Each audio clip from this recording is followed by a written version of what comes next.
ഒക്കെ നമ്മളെ +1 മാത്സിലെ സെക്കൻഡ് ചാപ്റ്ററാണ് റിലേഷൻസ് ആൻഡ് ഫങ്ഷൻസ്. എനിക്ക് തീരെ ഇഷ്ടമില്ലാത്തൊരു ചാപ്റ്റർ കൂടിയാണ്. അപ്പോൾ എന്ത് ചെയ്യാം, നമുക്കിതിലെ ക്വസ്റ്റ്യൻസ് എല്ലാം ഒന്ന് ചെയ്ത് നോക്കാം.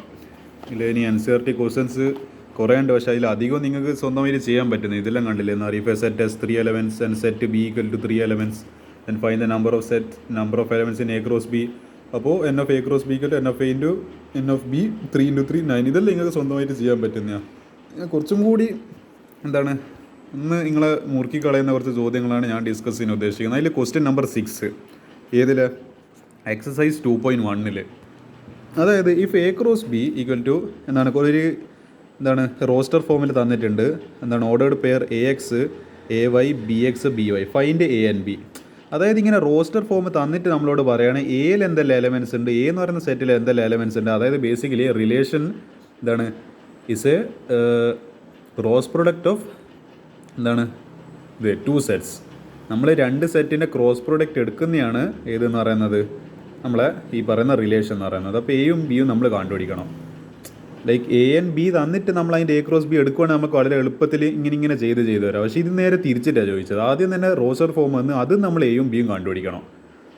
അപ്പോൾ നമ്മൾ മനസ്സിലാക്കേണ്ട ഒരു കാര്യം, ഈ പറഞ്ഞ എ അല്ലെങ്കിൽ ഈ ഫസ്റ്റ് എലമെൻറ്റ് ഏതിൻ്റെ ആയിരിക്കും, എൻ്റെ ആയിരിക്കും. അതേപോലെ സെക്കൻഡ് എലമെൻറ്റ് ബിൻ്റെ ആയിരിക്കും. അപ്പോൾ ഫസ്റ്റ് എലമെൻറ്റ് ഏതിലുണ്ട്, എ ഉണ്ട്, പിന്നെയും എ ഉണ്ട്. പക്ഷേ നമ്മൾ രണ്ട് പ്രാവശ്യം എഴുതേണ്ട ആവശ്യമില്ല. കാരണം സെറ്റിൽ നമ്മൾ ഒരേ എലമെൻറ്റ് റിപ്പീറ്റ് ചെയ്യേണ്ട ആവശ്യമില്ല. Repetition is not allowed. അപ്പോൾ എ എന്ന് പറഞ്ഞിട്ട് നമ്മൾ എ എന്ന് പറയുന്ന സെറ്റ് എഴുതി എ, പിന്നെ അടുത്തത് യൂണീക്കായിട്ട് നോക്കുമ്പോൾ ബി കണ്ട്, രണ്ട് ബി ഉണ്ട്, ഒരു ബി എഴുതിയാൽ മതി. അപ്പോൾ എ എന്ന് പറയുന്നത് ഈക്വൽ ടു AB. അടുത്ത ബി എന്ന് പറയുന്ന സെറ്റിൽ എന്തെല്ലാം ഇവിടെ എക്സ് കാണുന്നുണ്ട്, അപ്പോൾ എക്സ് എഴുതി, പിന്നെ വൈ കാണുന്നുണ്ട്, അപ്പോൾ വൈ എഴുതി, പിന്നെയും എക്സ് പിന്നെയും വൈ, അപ്പോൾ അത് റിപ്പീറ്റ് ചെയ്യേണ്ട ആവശ്യമില്ല. അപ്പോൾ A is equal to AB, B is equal to XY. Okay, അപ്പോൾ അത് നിങ്ങൾക്ക് ബേസിക്കായിട്ട് ഞാനൊരു ക്വസ്റ്റ്യൻ ഒരു ട്രയൽ ബോൾ ഇട്ടതാണ്. അടുത്ത ക്വസ്റ്റ്യൻ നമുക്ക് നോക്കാം. എനിക്കൊന്ന് കുറച്ചും കൂടി ഇത് എളുപ്പം തന്നെ, പക്ഷേങ്കിൽ ഇതിൻ്റെ ലാംഗ്വേജ് നിങ്ങൾക്ക് വായിച്ചാൽ മനസ്സിലാവണം. Let A and B be two sets such that n of A equal to 3 തന്നിട്ടുണ്ട്, n of B equal to 2 if x1 y2 z1 are in A cross B. ഈ എലമെൻറ്റ്സ് ഒക്കെ ഈ ഓർഡേർഡ് പേഴ്സിൽ എന്തിലുണ്ട്, A cross B എന്ന് പറയുന്ന റിലേഷനിലുണ്ട്. Find A and B where XY Z are distinct elements. അതായത് A and B തന്നെ ഈ പ്രാവശ്യം ഇവിടെ കണ്ടുപിടിക്കണം. പക്ഷേ ഇവിടെ ഒരു കണ്ടീഷൻ പറഞ്ഞിട്ടുണ്ട്, XYZ എന്ന് പറയുന്ന എലമെൻറ്റ്സ് എന്തായിരിക്കണം, ഡിസ്റ്റിങ്ക്റ്റ് ആയിരിക്കണം. അതായത് യുണീക്ക് ആയിരിക്കണം. ലൈക്ക് ഇപ്പോൾ എക്സ് എന്ന് പറയുന്നത് ഇപ്പോൾ ഒരു 1 എന്ന് പറയുന്ന വാല്യൂ ഇവിടെ ഉണ്ടെങ്കിൽ ഇവിടെ ആ 1 വരാൻ പാടില്ല, അല്ലെങ്കിൽ ഇവിടെ വരാൻ പാടില്ല. ഇവിടെ 2 ആണെങ്കിൽ ഇവിടെയും 2 വരരുത്, ഇവിടെയും 2 വരരുത്. ലൈക്ക് മൂന്ന് വാല്യൂസ് ആയിരിക്കണം. അത് ഒരിക്കലും സെയിം ആവാൻ പാടില്ല. അതാണ് ഡിസ്റ്റിങ്ക്റ്റ് കൊണ്ട് ഉദ്ദേശിക്കുന്നത്. അപ്പോൾ ഈ പറഞ്ഞ given A cross B equal to x1 y1 y2 z1 here XYZ belong to A. ഇത് നമ്മൾ ബിലോങ് ടു ആണല്ലോ. അപ്പോൾ belong to A and 1 2 belong to B.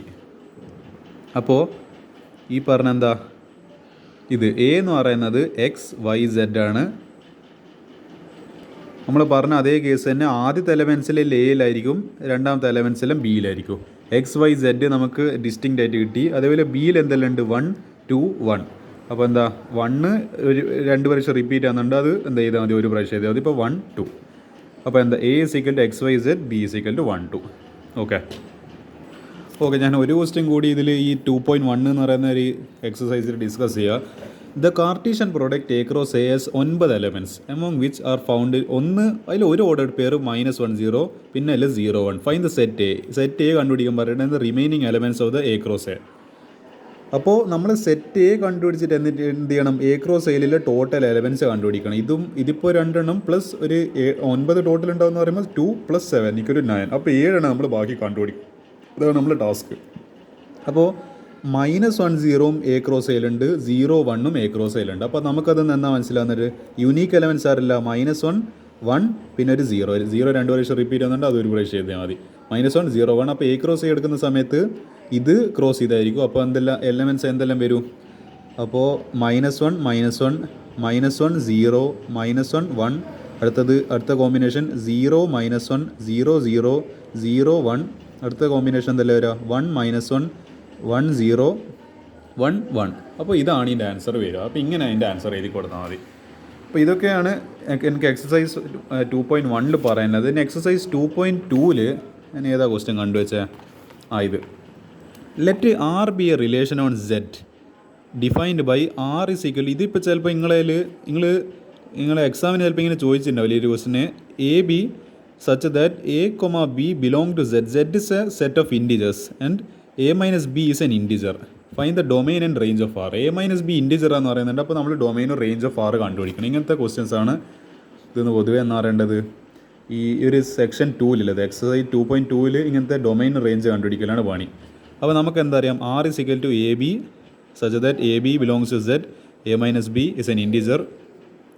അപ്പോൾ നമുക്കറിയുന്നൊരു കാര്യം ഇപ്പോൾ രണ്ട് നമ്പേഴ്സ് ഇൻഡിജർ ആണെങ്കിൽ ഇപ്പോൾ 2 പിന്നെ ഒരു 1 അപ്പോൾ then there difference is also an integer. അതായത് ഇപ്പോൾ ഇതിൻ്റെ difference 2 - 1 = 1 that is also an integer.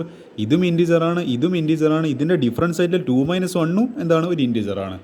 So നമുക്ക് എന്ത് പറയാൻ പറ്റും ഡൊമൈനും സെഡ് ആണ് അതായത് ഓൾ എന്താണ് set of all integers and range is also നമുക്ക് കിട്ടുന്ന റേഞ്ച് എന്ന് പറയുമ്പോൾ ഈ ഒരു കണ്ടീഷൻ എന്താ പറയുക എ മൈനസ് ബി ചെയ്യുമ്പോൾ ഡിഫറൻസ് എടുക്കുമ്പോൾ നമുക്ക് കിട്ടുന്ന വാല്യൂസാണ് റേഞ്ച് എന്ന് പറയുന്നത്. ഡൊമൈൻ എന്ന് പറയുമ്പോൾ നമ്മൾ അതിലേക്ക് ഇൻപുട്ട് ചെയ്യുന്ന വാല്യൂസ്. അപ്പോൾ ഇൻപുട്ട് ഇട്ട് എന്ന് പറയേണ്ടത് പിന്നെ ഒരു കണ്ടീഷനാണ് നമ്മൾ എ മൈനസ് ബി എന്ന് പറയുന്നത് ഇസ് എൻ ഇൻഡിജർ എന്ന് പറയുന്നത്. അത് കഴിഞ്ഞാൽ കിട്ടുന്നതാണ് ഔട്ട്പുട്ട്. അപ്പോൾ ഇൻപുട്ട് ഇസ് എന്താണ് ഡൊമൈൻ എ മൈനസ് ബി എന്ന് പറയുന്നതാണ് അതിൻ്റെ കണ്ടീഷൻ എന്ന് പറയുന്നത് ഈ ഗിവൺ ക്വസ്റ്റ്യനിൽ. ഔട്ട്പുട്ട് എന്ന് പറയുന്നതാണ് റേഞ്ച്. അപ്പോൾ നമ്മൾ കൊടുക്കുന്ന വാല്യൂസ് എല്ലാം ഇൻഡിജേഴ്സാണ്. 2 - 1 ഞാൻ എടുത്തുള്ള ഇൻഡിജേഴ്സാണ്. നമുക്ക് കിട്ടുന്ന അതിൻ്റെ ഡിഫറൻസ് 2 - 1 1. അപ്പോൾ അതിൻ്റെ റേഞ്ചും എന്തായിരിക്കും സെറ്റ് ഓഫ് ഓൾ ഇൻഡിജേഴ്സ്. അപ്പോൾ ഇതാണ് എൻ്റെ ആൻസർ എന്ന് പറയുന്നത്. അപ്പോൾ ഞാൻ തൽക്കാലത്തേക്ക് പാർട്ട് 1 ആയിട്ട് ഇത് ചെയ്യുകയാണ്. ഞാൻ പാർട്ട് 1 ഏതായാലും ഇവിടെ അവസാനിപ്പിക്കുക. ഇത് ഞാൻ അധികം ഇനി നീട്ടുന്നില്ല. ഇത് ഇനി കഴിഞ്ഞ് കഴിഞ്ഞാൽ ഒരു 2-3 ക്വസ്റ്റ്യൻ ഉണ്ട്. ഇതും കഴിഞ്ഞിട്ട് എന്താ പറയേണ്ടത് നമ്മളെ ഒരു NCERT എക്സാംപ്ലർ ക്വസ്റ്റ്യൻ. ഇത് കുറച്ചും കൂടി ലെവൽ കൂടിയ ചോദ്യങ്ങളാണ്. ഇത് ഞാൻ നിങ്ങളെ കൊണ്ട് പാർട്ട് 2-ൽ എന്തായാലും ചെയ്യിപ്പിക്കും. ഇതിൽ കുറച്ച് ക്വസ്റ്റ്യൻസ് ഉണ്ട്. f of x = y = ax minus by divided by cx minus a then prove that f of y = x. അപ്പോൾ ഇങ്ങനത്തെ അല്ലേ എന്താ പിന്നെ ഇതാ f of x = x minus 1 divided by x plus 1 then show that f of 1 by x = minus f of x or f of എന്താണ് minus 1 by x = minus of 1 by f of x. ഇങ്ങനെല്ലാം പറഞ്ഞിട്ട് കുറച്ച് എന്താ level കൂടിയ ചോദ്യങ്ങൾ ഞാൻ നിങ്ങളെ കൊണ്ട് ഏതായാലും അടുത്ത ഒരു സെഷനിൽ ഞാൻ പ്രാക്ടീസ് ചെയ്യിപ്പിക്കും. പിന്നെ ഇതിലുണ്ടല്ലോ find the domain of each of the following f of x is equal to 1 by root of 1 minus cos x അല്ലെങ്കിൽ f of x divided by root of x plus mod x. ഇതൊക്കെ കാണുമ്പോൾ തന്നെ ഭയങ്കര level കൂടിയ ചോദ്യങ്ങളാണ്. അപ്പോൾ ഇതിൻ്റെ solutions ആയിട്ട് ഞാൻ അടുത്ത പാർട്ടിൽ വരുന്നേക്ക്. തൽക്കാലത്തേക്ക് നിങ്ങൾ ഇത്ര ക്വസ്റ്റ്യൻസ് പഠിച്ചു വെക്കുക ഈ ഒരു പാഠത്തിൽ നിന്ന് മിനിമം ആയിട്ട്. ഇത് മിനിമം കണക്കാണ്.